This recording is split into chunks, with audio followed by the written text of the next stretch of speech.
Kako, Rooney, we know they've been skating, so Yeah.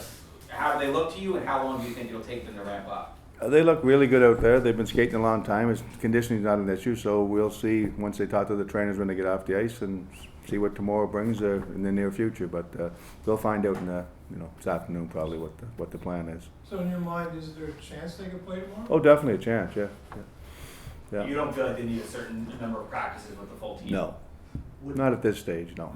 What would getting them back do for you guys? Oh, there's a lot of depth. The guys that've been two real good hockey players. Both penalty killers, both guys that work hard. Compete, do the right things for us. So no, they're a big part of our group.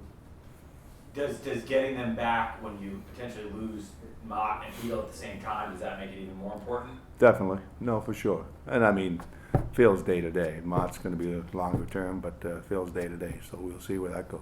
Is Mott possibly out for the year? I wouldn't go that far. I don't know that. Okay. Now that you've had a chance, I assume, to see that hit again on tape, what did you think? I didn't look at it, to be honest with you. I thought actually last night it was a blow to the head, but it was the back part of his shoulder that got him. So I don't think it was as bad as I thought originally, but still, I still didn't like it. Is that one of those things where, especially with Mott being a smaller guy, like it's harder to blame the player in the situation, or do you feel like it was? I think the player come down and he knew Mott didn't see him. Yeah. So I don't like the hit because of that. Yeah. So if he was in a vulnerable position, and I think he took advantage of it a little bit. Tonight, you could either clinch tonight with a loss from the Islanders, or you could clinch tomorrow with a win. Mm-hmm. Thought of just this year and just how it's gone. Well, it's gone pretty good in my estimate, but no, it's been like I said early in the year. I didn't think we were playing as good a hockey as we could have played, but we still had a good record at that time. I think we played some real good hockey the last 20, 30 games, and it shows. And I think our team's getting better, month at a time. I think we took some big steps, and we're a confident bunch of players, and we like our team. So it's come a long ways. Has it surpassed your expectations? I had no expectations. I knew we were going to take a step this year. I didn't know what it was going to be. So I'm happy where we're at. There's no doubt. But I didn't come in and say, well, we have to get this amount of points or this amount of points. That wasn't what the role was. It was one game at a time, and we still got 10 left. And like I said, we're in good shape right now. We just got to keep going. I guess someone have told you this is where you would be back in October. Well, I read lots of things where we would be back in October, and we're not there. So.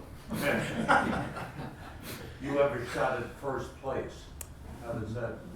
Yeah, again, it's you're gonna once you get that X beside you, hopefully that'll be tomorrow or tonight or whenever it's gonna be, and we until that's not there, you're not in the playoffs yet. But no, it's good. We've had a good start. We've had a good first 72 games, so I'm happy where we're at. But you can never be satisfied because things change in a minute. So keep playing hard. Play the next game, get ready for the next one, and worry about Ottawa, and then things will take care of themselves. And hopefully, 3 weeks down the road, we're getting ready to start a playoff series. So much as Ottawa, what's the challenge for them? Maybe come up with an emotional win. Ottawa's a great young team. They're battling. They got real good young talented hockey players. Again, they were one of those teams that were struck early on with the COVID and a lot of injuries, but DJ does a good job over there coaching them, and they're an upcoming team, so they're going to try and win as many games they can. They play a good style of hockey, and we got to be ready and play well. What has been said about how even the top 8 teams in your conference Mm-hmm. seem to look? Does that make it so it's not? Do you look at certain matchups because it's 8? 100%. 100%. You look every night, and who's there. It doesn't matter. You're going to play a real good team no matter where you finish. You can finish first overall, like Florida's in that position right now, and they know they're going to play a real good team in the first round. So, Do you care how it happens? Would you prefer to do it yourselves to clinch the playoff spot? Or don't make one bit of difference. With 10 games left to go, now if you're saying with 1 or 2 games left to go, I'd say that, but with 10 games left to go, we deserve where we're at. Will you celebrate tonight if you clinch? I'm not going to celebrate, no. My expectation would make the playoffs, so I'll be happy, but I'm not going to. Yeah. I'll celebrate at the end of June, hopefully. That's when you want to celebrate. But When you look back on Igor yesterday, just how strong he was.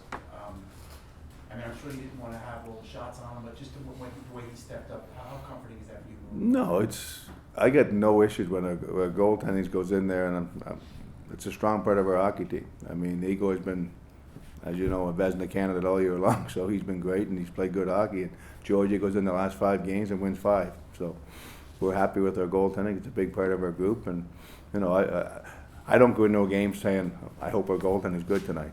I feel great about our goaltending. How long did it take for the players to buy into, your system and your ideas?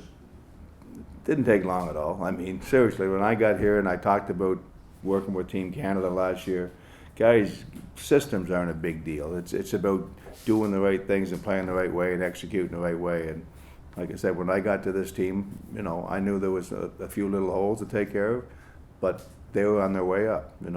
The years before that, they had some good young players, and they had to take another step, and that's what we talked about. So I think they did a real good job the year before I got here. The guys were coming better, Kako and all the young kids, the Miller and Lafreniere, and probably missing a couple, but they were on their way up, and they took us another step again this year, just like they're going to probably do next year. So the young kids were still a young team, but they took a step, and it's going in the right direction. What have you thought of Strome since he's come back? Who? Strome, Ryan. What about him? What have you noticed since he's come back? Oh no, he's a big part of our group. He's a top 6 player. He makes the power play a lot better. I mean, the first game he come back, they had 2 goals, and he scored one of them. So, no different. I mean, him and Panarin read off each other real well. It's been a while, but before Kako got hurt, what did you see about him that you like, and then what do you see that you? It's a long time. I mean, he's just growing. He's taking another step. He's trying to be a man. I mean, he controls the puck. He's good down low.